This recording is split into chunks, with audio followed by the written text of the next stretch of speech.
아침 7시에 찾아가는 하나님의 말씀, 오늘은 사사기 16장 28절에서 31절 삼손 두 번째 말씀 전하도록 하겠습니다.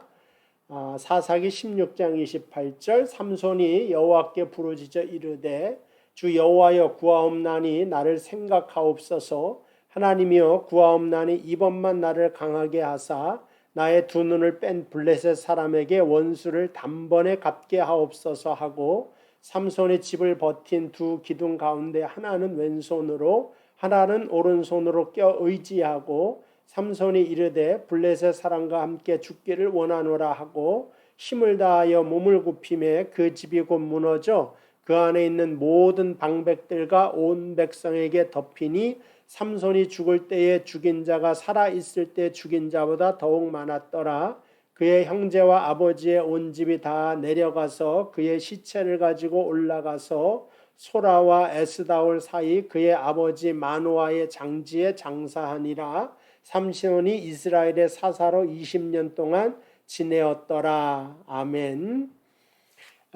오늘 삼손 두 번째 시간입니다.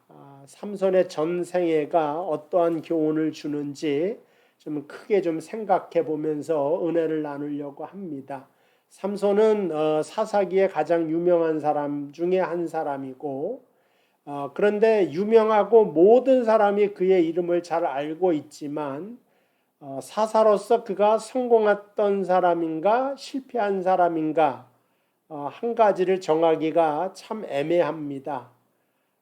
우리가 늘 신경 쓰는 건 삼손과 드릴라, 그러니까 여자 때문에 실패한 사람, 또 뭐 하여간 그 유명한 그 일화가 영화로 많이 방영되어 있기 때문에 그런 쪽으로 초점을 맞춰서 기억하고 있는 것도 사실입니다. 근데 일단 그의 성공과 실패를 결정하기 위해서는 그가 사사로서 어떠한 소명을 가지고 있느냐, 그러니까 이스라엘의 지도자가 되어서 자기를 위한 삶이 아니라 이스라엘 나라를 위하여 하나님의 백성을 지키고 그들을 위하여 살아가야 될 소명을 가지고 있다 하는 것에 초점을 맞출 필요가 있습니다. 우리가 뭐 여태까지 사사기를 통하여 여러 사사들을 만났는데 그들 사사가 죽을 때에는 그 사사에 대한 평가들을 다 합니다. 그래서 사사기 일단 뭐 사사기 3장 30절을 보면 에웃에 대한 평가, 그날의 모압이 이스라엘 수하에 굴복함에 그 땅이 80년 동안 평온하였더라. 애굽 후에는 아나세 아들 삼갈이 있어 소모는 막대기로 블레셋 사람 600명을 죽였고 그도 이스라엘을 구원하였더라. 그러니까 여기서의 그 평가라는 게 80년 동안 평온하고 에웃 다음에 삼갈이라고 하는 사사도 이스라엘을 구원했다. 이러한 걸로 그들을 평가하고 있는 것을 보게 됩니다. 뭐 또 5장도 마찬가지예요. 5장 1절에 보면 그 드보라에 대한 그 이야기가 나오죠. 31절 평가가 여호와여 주의 원수들은 다 이와 같이 망하게 하시고 주를 사랑하는 자들은 해가 힘있게 도든갑게 하옵소서 하니라. 그 땅이 40년 동안 평온하였더라. 이것도 마찬가지로 40년 동안 드보라가 있는 동안 평온했다고 그 사사로서 평가를 하는 겁니다. 그러니까 이렇게 평가를 한 걸 보면 성공적인 인생을 살았구나 하는 걸 알 수가 있죠. 8장 28절도 이 8장은 기드온에 대한 이야기인데 기드온에 대한 평가, 미디안이 이스라엘 자손 앞에 복종하여 다시는 그 머리를 들지 못하였으므로 기드온이 사는 40년 동안 그 땅이 평온하였다. 그러니까 성경이 분명하게 사사로서의 그 소명, 그거는 분명하게 잘했다. 그렇게 평가를 하고 있습니다. 그런데 이 사사로서의 삼손은 어떤가? 그가 뭐 14장 1절부터 여자의 눈이 팔려서 그 딥나로 내려가서 그 아내를 삼고 그 아내가 자신의 그 비밀을 수수께끼를 또 자신의 민족인 블레셋 사람에게 말해서 삼손이 또 내기에서 지게 만들고 나중엔 드릴라라고 하는 여자를 만나서 그만 그 자신의 힘의 원천인 머리에 대한 비밀을 다 알려줘서 원수에 붙잡혀서 두 눈이 뽑히고 그 연자맷돌을 돌리는 그러한 조롱을 당하게 되는 것을 알 수가 있습니다.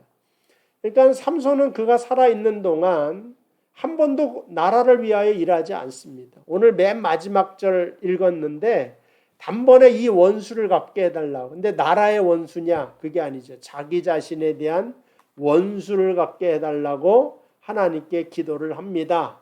근데 삼손은 처음부터 태어날 때부터 자기를 위하여 살도록 만들지 않고 이스라엘 하나님의 나라를 붙잡고 세우고 원수를 무너뜨리기 위하여 세움받은 것이지 자기 일신상의 문제를 해결하기 위하여서 사사가 된 것은 아니다.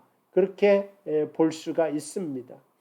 그러니까는 블레셋이 괴롭히는데 영적인 차원에서 이스라엘을 구원해야 되는데 개인적인 감정의 차원에 머물러 있었기 때문에 오늘 삼손에 대한 평가가 오늘 읽었지만 다시 한번 보겠습니다. 31절 그의 형제와 아버지의 온 집이 다 내려가서 그의 시체를 가지고 올라가서 소라와 에스다올 사이 그의 아버지 마누아의 장지에 장사하니라.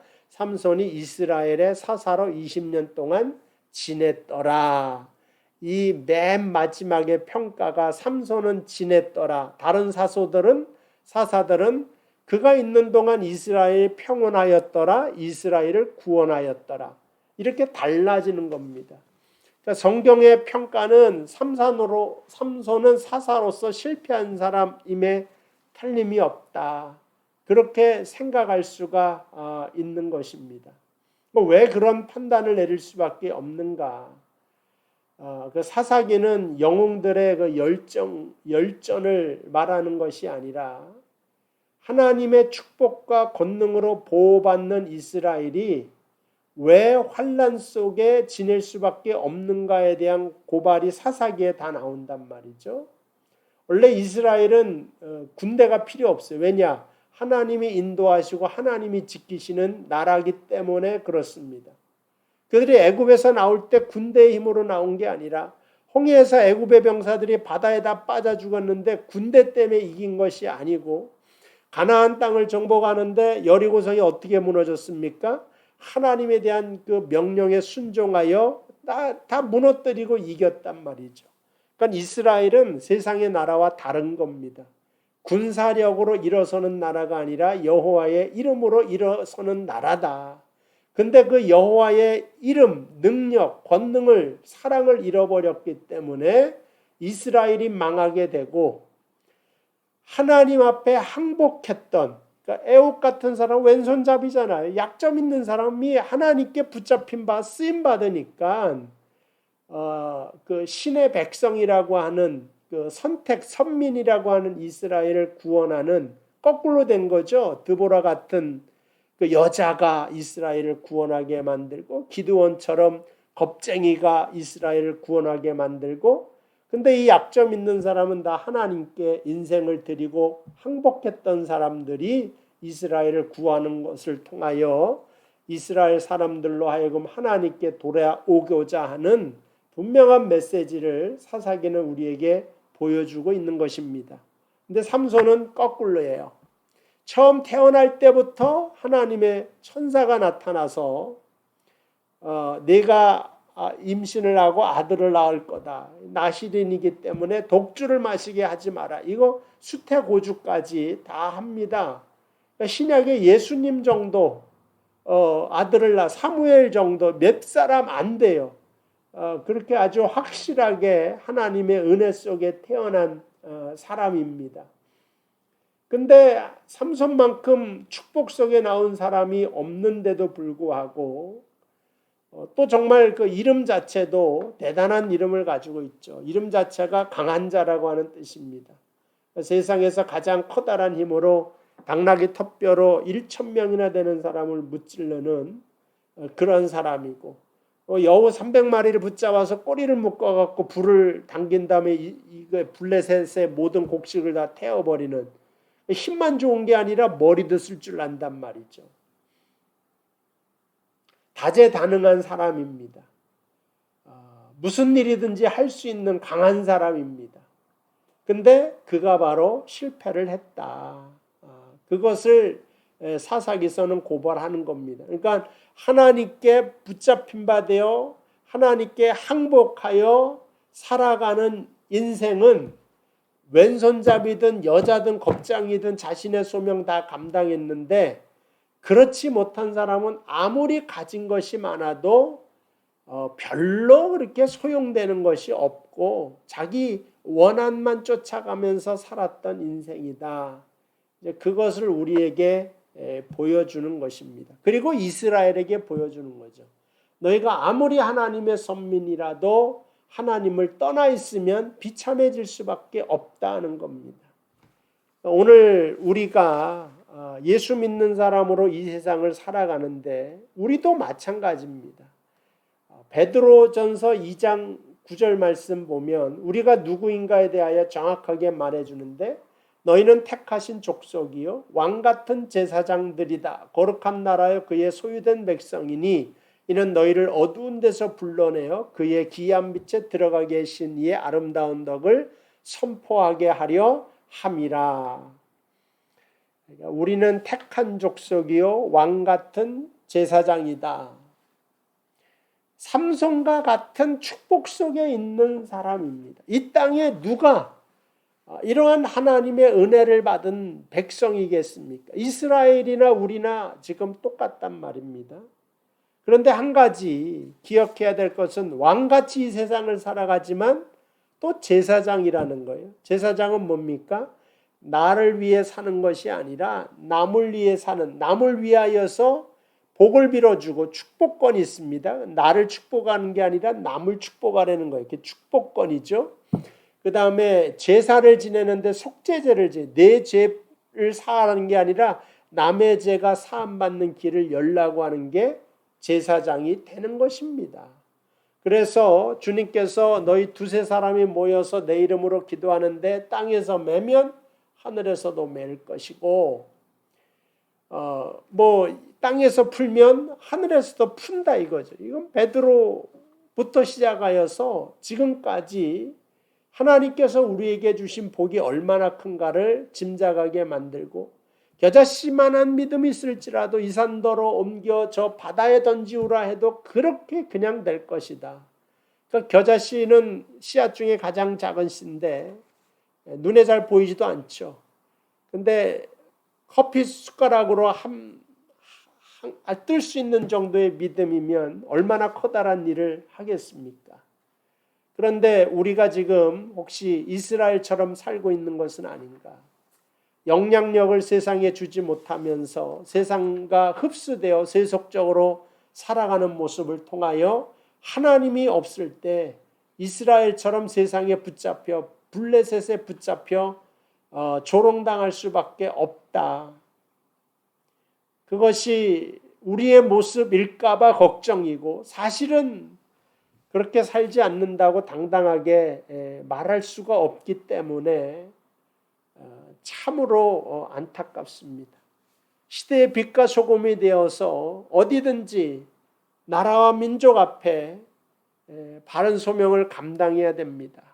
요즘 한국의 20대들은 종교에 대하여 관심 있는 사람이 20%라고 하는데 그 20% 중에 또 기독교가 얼마나 될까 생각하니까 사사기의 이스라엘이 그 당시에만 있는 것이 아니라 오늘날 우리 교회가 사사기 속에 이스라엘이 되지 않을까 하는 걱정과 두려움 속에 지낼 수밖에 없습니다.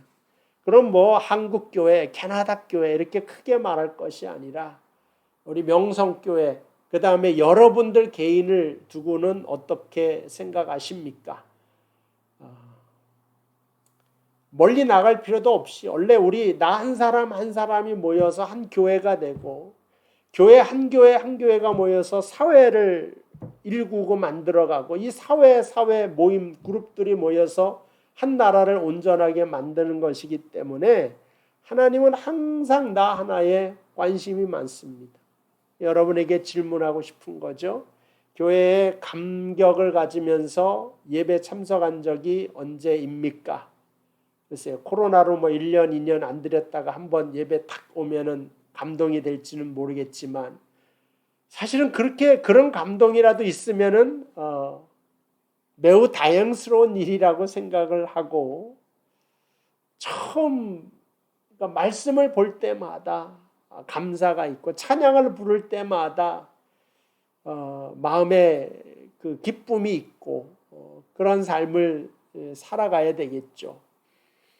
근데 그런 것이 저에게도 있는가 보았을 때 가만히 생각해 보면 꼭 필요한 거는 아니다 그런 생각이 들어요. 왜냐하면 제가 신학교에 맨 처음에 들어가서 입학식을 하는데 감격이 있더라고요. 목사 안수를 받을 때도 제 옆에 있는 목사님들이 다 울더라고요. 저도 분위기에 취해가지고 감사와 감격. 내가 신학교를 졸업하고 목사가 되었구나. 근데 사실은 한 달, 2달 지나면 그 감동이 다 사라져요. 원래 그런 거예요. 처음에 감동이 있지만 세월이 지나가면서 그 흐려지는 게 어쩌면 당연한 거죠. 그러니까 제가 신학교에 들어가는 걸로 매일 감동이라 처음 아침에 학교 문을 들어갈 때마다 감동이면 그건 좀 이상한 사람 아닙니까? 신학교에 들어가면 신학교에서 배우는 학문을 통하여 감동이 있고 이 신학적인 지식을 어떻게 하면 전할 것인가에 대한 설레임 속에 살아야지 그게 학생 때고 목사 안수 받을 때 나는 목사다라고 하는 말의 감동은 한두 번이지 계속해서 나는 목사다 이거의 감동보다도 목사로서 살아가며 복음을 전하며 제사장으로 예배를 인도하고 축복을 하며 그 사역을 하는 거에 대한 기쁨이 있어야 될 것 아닙니까? 그게 진짜다. 그래서 우리 성도들이 매일의 예배 속에서 감격과 감동을 속에 있는다. 이거는 기대하지도 않고 그 정상적인 것도 아니다. 그런 생각이 들고요. 신앙생활을 해 나가면서 그 신앙생활 속에서 신앙생활의 삶을 살아나가면서 그 감격과 감동이 필요하다 하는 그런 생각을 해봅니다. 내가 사사됐다고 나 사사됐어 좋아하는 건 하루 이틀이에요. 사사로서의 일을 감당하면서 마음의 기쁨과 자긍심이 있기를 주님의 이름으로 축복을 드립니다. 여러분들이 작은 예수로 교회 생활하면서 내가 오늘 얼만큼 용서를 했고 얼만큼 주님처럼 낮아지고 섬기고 나를 조롱하는 사람 오른뺨을 치겠다고 달려드는 사람에게 가면서 이게 오른손으로 치면 왼뺨인가 왼뺨을 치겠다고 달려드는 자에게 오른뺨을 내놓고 살았는가 그렇게 살아냈을 때에 대한 기쁨과 감격이 우리 교회를 살아있게 만드는 것입니다. 진짜 그것이 우리에게 필요한 것이다. 사사가 된 것이 중요한 것이 아니라 삼손이 모든 강력한 힘을 가지고 사사가 되었다는 게 중요한 것이 사사로서 살아나가는 게 중요하듯이 하나님의 자녀됐다는 것은 세례받을 때 한 번 기뻐하시면 되고 예배 참석할 때도 맨 처음에 그냥 예수 믿고 1년간 기뻐하는 거고 그 다음엔 예배를 습관적으로 나온단 말이에요. 대부분의 사람들이. 무엇에 대한 기쁨을 가져야 되느냐? 말씀을 읽고 실천해 가고 예수를 배웠으면 예수님처럼 살아나가는 것 그것을 한 가지씩 헤어나가면서 여러분들이 기쁨, 영적인 기쁨을 살게 되기를 주님의 이름으로 축복을 드립니다. 기도하겠습니다. 하나님 감사합니다. 오늘도 사사기의 말씀을 통하여서 우리가 믿음의 사람 하나님의 자녀된 것에 머무르는 것이 아니라 자녀답게 예수의 작은 예수가 되어 세상에 빛으로 소금으로 살아가는데 우리의 기쁨과 자긍심이 생기도록 인도하여 주시옵소서. 예수님의 이름으로 기도하옵나이다. 아멘. 감사합니다. 내일 이 시간에 또 뵙도록 하겠습니다.